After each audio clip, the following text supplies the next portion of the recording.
Hi! Hello! నమస్తే. Welcome to social post TV. నేను మీ anchor పప్పు. ఈరోజు మనతోని స్పెషల్ గెస్ట్ ఉన్నారండి. ఆ గెస్ట్ ఎవరో కాదు పొలిటికల్ అనలిస్ట్ శ్రీనివాసరావు గారు ఉన్నారు. కొన్ని పొలిటికల్‌గా ఆంధ్రప్రదేశ్‌లో చాలా మనకు కొత్త కొత్త అంటే రాజకీయ నాయకుల విషయంలో చాలా మార్పులు, చేర్పులు జరుగుతున్నాయి. దాని మీద శ్రీనివాసరావు గారిని అడిగి తెలుసుకోవడానికి ప్రయత్నిద్దాం. నమస్తే సార్. నమస్కారం అండి. ఎలా ఉన్నారు? బాగున్నా సార్. ఫైన్.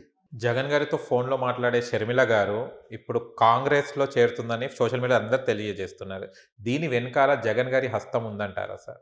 జగన్ గారు వస్తూ ఉండడానికి అవకాశం లేదండి. ఎందుకంటే హ్మ్. తన కొంపతో నెగ్గెట్టుకుంటాడు ఎవడన్నా. ఆ! ఇక్కడ వాళ్ళ మధ్య వైరం మాట నిజం. వైరం ఉంది. తగువులున్నాయి. ఆ తగువులు ఏంటంటే ఆస్తి గురించి, అధికారం గురించి. ఓకే. ఇది మనం ఇదివరకు ఒకసారి మాట్లాడుకున్నామేమో తెలీదు. అయినా సరే ఓకే. ఇప్పుడు షర్మిల గారికి ఆవిడ అడిగే దాంట్లో న్యాయం ఉంటది. ఏంటి? ఈ ఆస్తిలో నాకు సరిపోవట్లేదు పూర్తిగా ఇమ్మని. జగన్మోహన్ రెడ్డి గారు ఇదంతా నేను సంపాదించింది కదా! నేను ఎలాగిస్తా ఈవిడేమనుకుంటది, మా నాన్న అడ్డం పెట్టుకు సంపాదించిందే కదా ఇదంతాను. దొబ్బేసిందే కదా! నాది నాకు ఇచ్చేయచ్చు కదా! అనుకుంటది ఈవిడ. హ్మ్.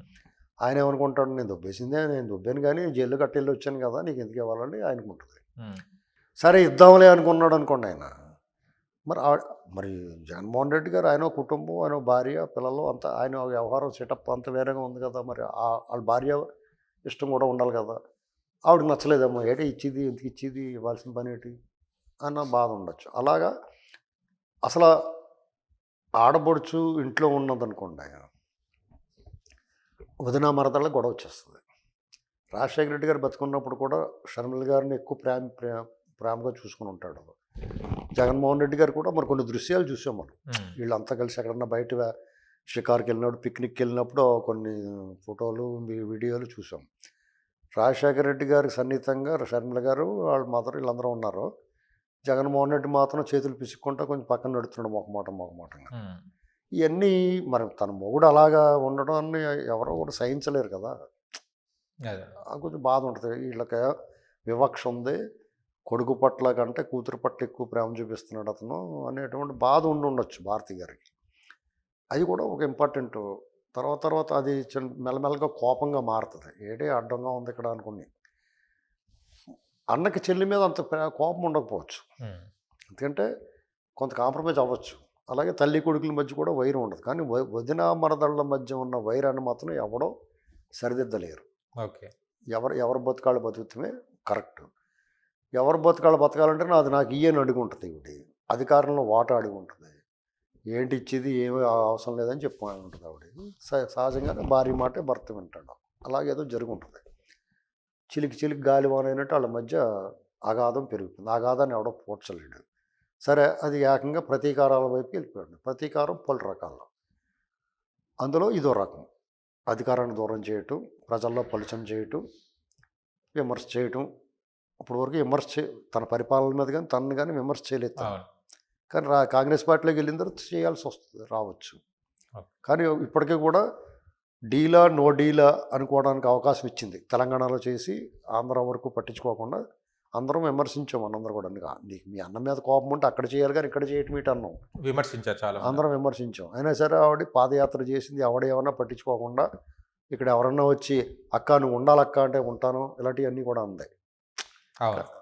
అంటే ట్రోల్ చేశారు పాపం ఆవిడ్ని. పాదయాత్ర అంటే పాదాల మీద నడిచే యాత్ర భయంకరమైన ట్రోల్ చేశారు. అయినా సరే స్టబన్గా నిలబడింది. జడిసిపోయి బయటికి వెళ్ళిపోకుండా ఉంది. ఇప్పుడు ఆంధ్ర వెళ్తుంది. ఆ వైరు మరి ఇంకా పెరుగుద్ది. అప్పుడు వాళ్ళ అబ్బాయి పెళ్ళి. ఆ పెళ్ళికి శుభలాగా ఇవ్వడం కలుస్తుంది. మరి ఏమంటారో చూడాలి. ఏమైనా ఆంధ్ర రాష్ట్రంలో ఒక కుటుంబంలో ఈ రకమైన విభేదాలు రావటం, వాళ్ళిద్దరూ ఒకరికొకరు ప్రత్యర్థులుగా మారటం అనేటువంటిది కొంచెం విచిత్రమే. అది జగన్మోహన్ రెడ్డి గారికి, వైసీపీ పార్టీకి తీరని నష్టం చేస్తుంది. హ్మ్. ఒకవేళ నష్ట నివారణ చేసుకున్నా కానీ డ్యామేజ్ అయితే అయిపోయింది. అంటే గతంలో ఏదన్నా సరే మనకి తప్పదండి. మీరు ఏదన్నా ఒక పాపం చేస్తే, ఒక కుట్ర చేస్తే, ఆ కుట్ర ఖచ్చితంగా మీకు ఎదురవుద్ది. రాజశేఖర రెడ్డి గారు ఏం చేసాడంటే, చంద్రబాబు నాయుడు గారి తమ్ముడిని, రామ్మూర్తి నాయుడు గారిని తన వైపుకి ఏదో ప్రలోభపెట్టో ఏదో కొంచెం ఆయన అనారోగ్యం కారణాల వల్ల లాక్కుని ఆయన చేత రకరకాల స్టేట్మెంట్లు ఇప్పించి చంద్రబాబు నాయుడు గారికి వ్యతిరేకంగా ఇంకో తమ్ముడికి ఏమీ చేయలేదు, ఇంక ప్రజలకి ఏం చేస్తాడో ఇలాంటి మాటలు అనిపించాడు. అలాగే జగన్మోహన్ రెడ్డి గారేమో వీళ్ళ బంధువులు కొంతమంది చేత రకరకాల మాటలు మాట్లాడిస్తున్నాడు. ఈనాడు రామోజీరావు గారు వాళ్ళ తోడళ్ళని, తర్వాత వాళ్ళ అబ్బాయి చేత కూడా ఆయన మీద బురద జల్లిచ్చారు వీళ్ళంతా. ఇవన్నీ ఇప్పుడు ఇవాళ వాళ్ళు ఫేస్ చేస్తున్నారు. ఇది పెద్ద కర్మ సిద్ధాంతం. మన దేశం గొప్పది, ఎందుకంటే మన సిద్ధాంతం కర్మ సిద్ధాంతాన్ని నమ్ముతాం మనం. నువ్వేమిస్తావో అదే నీకు వస్తుంది అనేటువంటిది. అది మన ప్రత్యక్షంగా కనబడిపోతుంది మనకి ఎదురుగుండా. దీనికి పెద్ద విశేషాలు విచిత్రమేం కాదు, ఇది ఇంకా అనుభవిస్తాడు అతను. అంటే వాళ్ళ బాబాయ్కి ఏమి ఇచ్చాడో అది కూడా ఎదురవ్వచ్చు ఎప్పుడో అప్పుడు. అదే ఇలాంటివన్నీ మనం కొన్నాళ్ళు వేచి ఉండాలంతే. విధి అనేటువంటిది ఒక సామాన్యుడిగా, వ్యక్తిగా నువ్వు ఏమీ చేయలేనప్పుడు వ్యవస్థలని కానీ, వ్యవస్థలకు అధిపతులను కానీ, అధికారంలో ఉన్న వాళ్ళ నీకు అన్యాయం జరిగితే నువ్వేమీ చేయలేనప్పుడు ప్రకృతి అనేటువంటిది ఉంటుంది. ప్రకృతి తన పని తాను చేస్తుంది, న్యాయం చేస్తుంది, ధర్మాన్ని పాటిస్తుంది, ధర్మం చేస్తుంది. అదే విధి.